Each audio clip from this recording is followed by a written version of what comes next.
받은 하나님의 은혜를 계산하지 말고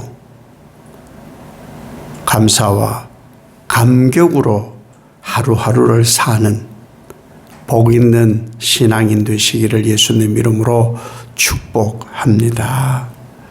신앙은 크게 보이는 어떤 일들을 해내는 능력이라고 하지를 않습니다.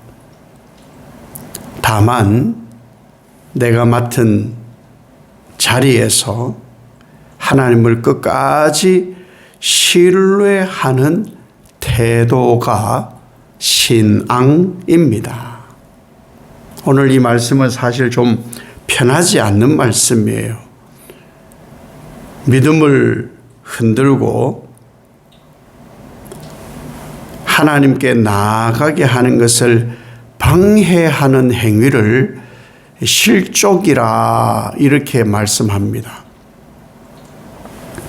이 단순한 실수가 아니고 영적인 어떤 장애물을 신앙이 약한 사람, 믿음이 연약한 사람의 삶에 놓아서 장애물을 만드는 것을 말합니다.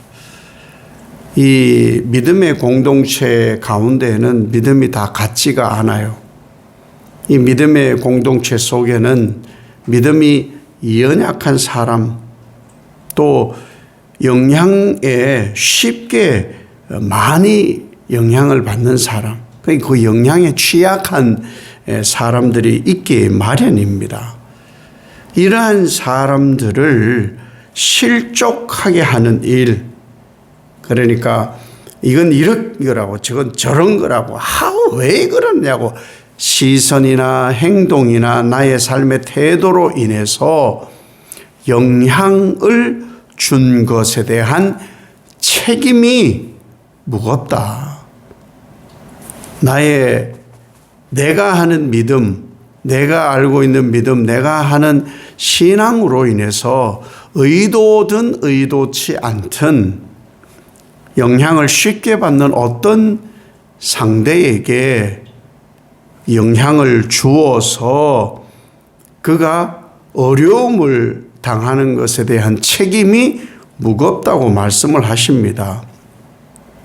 이 말씀은 예수 그리스도를 주로 고백하고 제자로 살아가는 성도들, 제자입니다라고 하는 성도들의 신앙의 삶이 얼마나 책임이 무거운지, 그리고 그 무거움의 책임을 잘 감당해야 된다라는 것을 예수님께서 말씀하시는 거예요.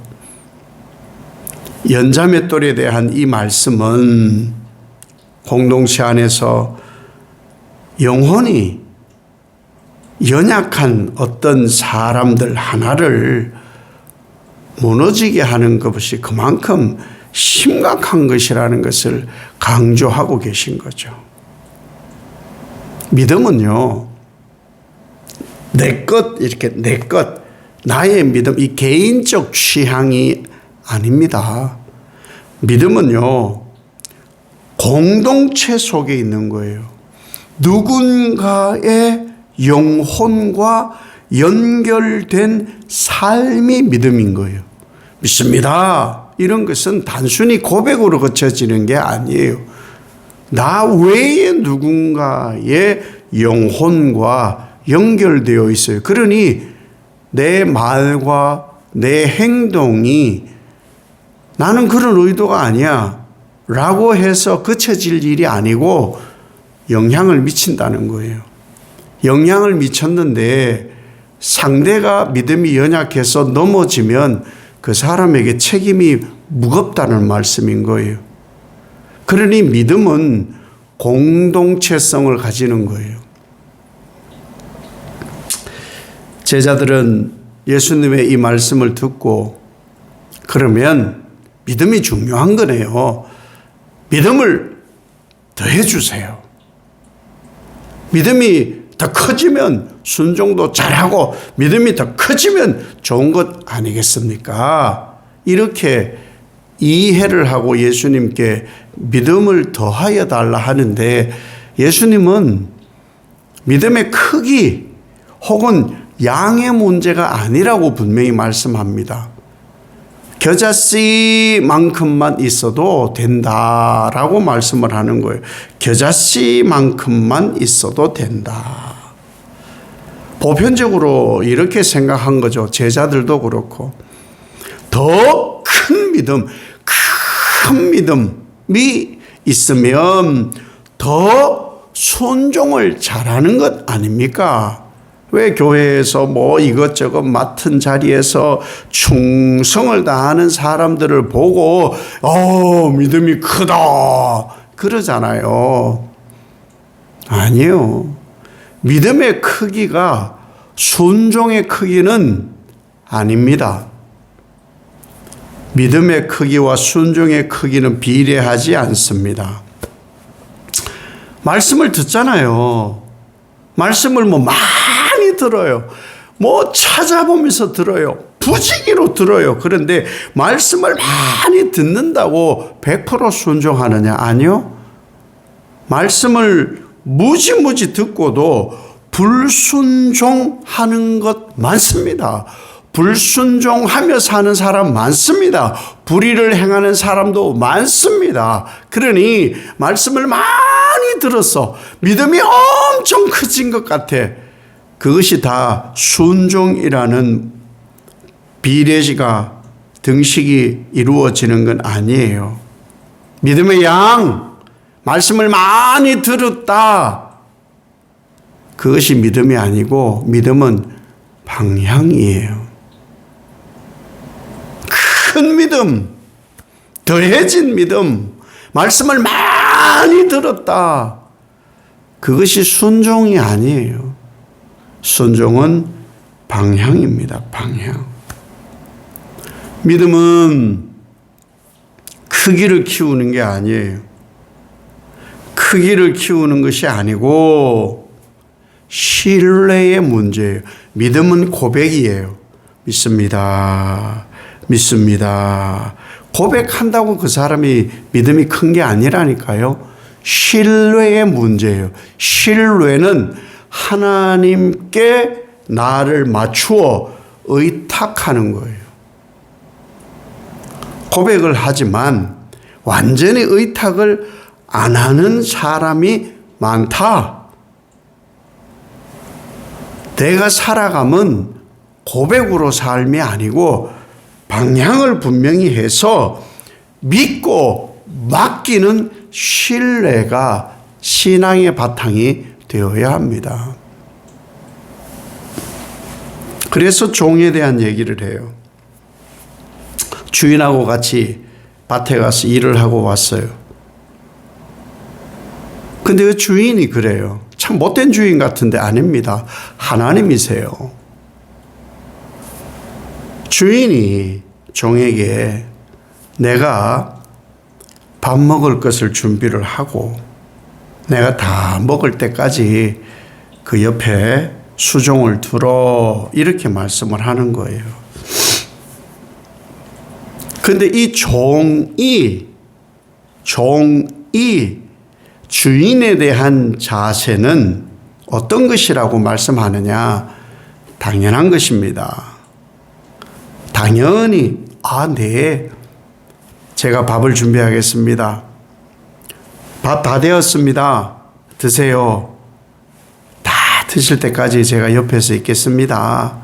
다 치우고 제가 잠자리에 들겠습니다. 이렇게 하는 것이 너무나 당연하다는 거예요. 이것은 자기 비하가 아니에요. 에휴, 주인 잘못 만나가지고 내 꼬라지가 뭐 그렇지. 그런 게 아니에요. 어쩌면 이 꼬라지를 조금 더 벗어나려고 순종하면은 이렇게까지 내가 하면은 주인이 알아주겠지. 이렇게까지 순종하면은 뭐 보상이라도 뭐 해주겠지. 그런 것도 아니라는 거예요. 뭐냐? 이미 주인께 받은 은혜가 너무 커요. 목숨을 내가 보장받은 거예요. 그래서 받은 은혜가 너무 크기 때문에 뭐 더 해드릴 것이 없는가? 죽으라면 죽겠습니다. 이것이 바로 신뢰라는 거예요.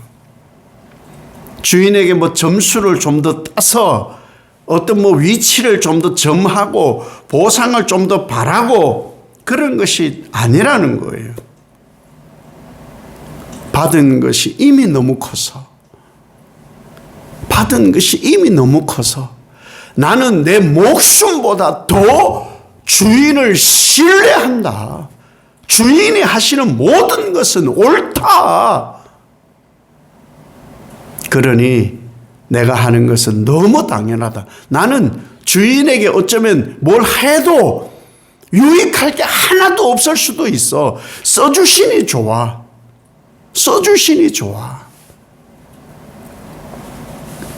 순종은 보상을 얻는 것, 보상을 바라는 거래가 아니에요.